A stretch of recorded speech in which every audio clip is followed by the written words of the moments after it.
জীবনে কখনো ভাবতে পারিনি এইচএসসি পরীক্ষার আগে আমি এরকম একটা সফলতা অর্জন করবো। এই জন্য আমি আমি খুবই খুশি। আমি আমার মায়ের জন্য কিছু করতে পারছি, এটা একমাত্র আমার মায়ের জন্য হয়েছে।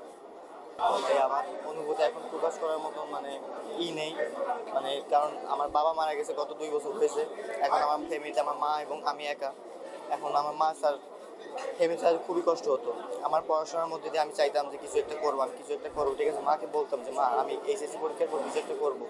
জীবনে কখনো ভাবতে পারিনি এইচএসসি পরীক্ষার আগে আমি এরকম একটা সফলতা অর্জন করবো।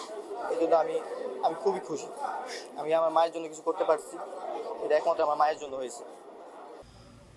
আমি 2024 সালে এসএসসি পরীক্ষায় স্বর্ণকলি উচ্চ বিদ্যালয় গোপালগঞ্জ থেকে বিজ্ঞান বিভাগে জিপিএ 5 উত্তীর্ণ হই এবং আমার এই কষ্টটা ছিল খুব অবর্ণনীয়। কারণ আমি ছোটোবেলা থেকে কষ্ট করে আসছি। ছোটোবেলা থেকে আমার আব্বু হচ্ছে অটো চালাতো, মা ছোটোবেলা থেকে অসুস্থ ছিল।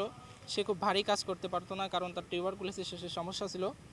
এবং আমি যদি এসএসসি পরীক্ষায় জিপিএ 5 না পেতাম তাহলে হয়তো আমার পড়াশোনা ওইখানেই স্টপ হয়ে যেত। বাট ভাগ্য ভালো ছিল এবং আমি ভালো একটা রেজাল্ট করাই।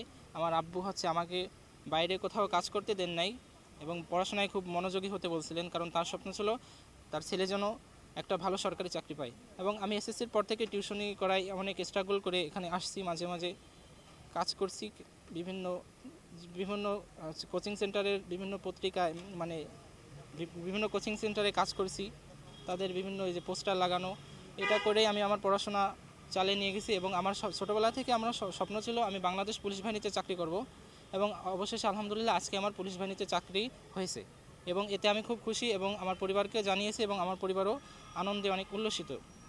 এবং আমার এই কষ্টটা আসলে অবর্ণনীয়, যেটা ভাষায় প্রকাশ করার মতন নয়। যে আমাদের মতো একটা ফ্যামিলির ছেলে পুলিশে চাকরি করবে বা সরকারি চাকরি করবে, এটা আমাদের জন্য হচ্ছে একটা বিলাসিতা ছিল।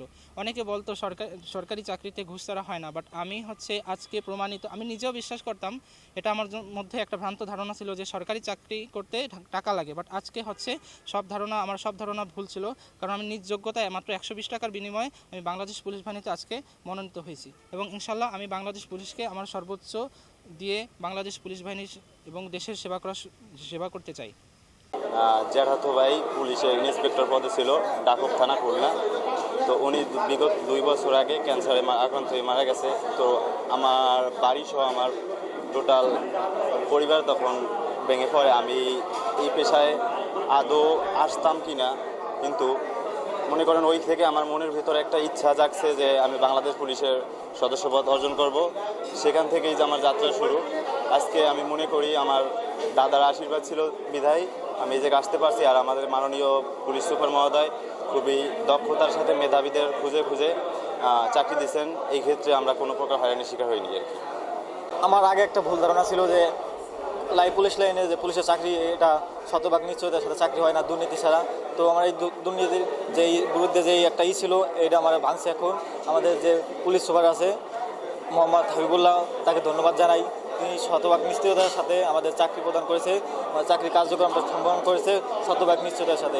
আমি দেশের জন্য এবং দেশের জনগণের জন্য সৎভাবেই কাজ করতে চাই। যেহেতু পুলিশ আমার স্বপ্ন, আমার মা বাবার স্বপ্ন, আমি চাই আমার মা বাবার স্বপ্নটাকে ফুলফিলভাবে পূরণ করতে। সেই কারণে আমি কোনো দুর্নীতিতে যাব না এবং কোনো দুর্নীতি আমার সামনে যদি কোনো দুর্নীতি পড়ে সেটা আমি রুখে দাঁড়াবো। এবং আমি খুব সৎ এবং ন্যায়ভাবেই আমার জীবন পুলিশ যে কার্যক্রম আছে সবগুলি পালন করবো, খুব ন্যায় এবং সৎভাবে।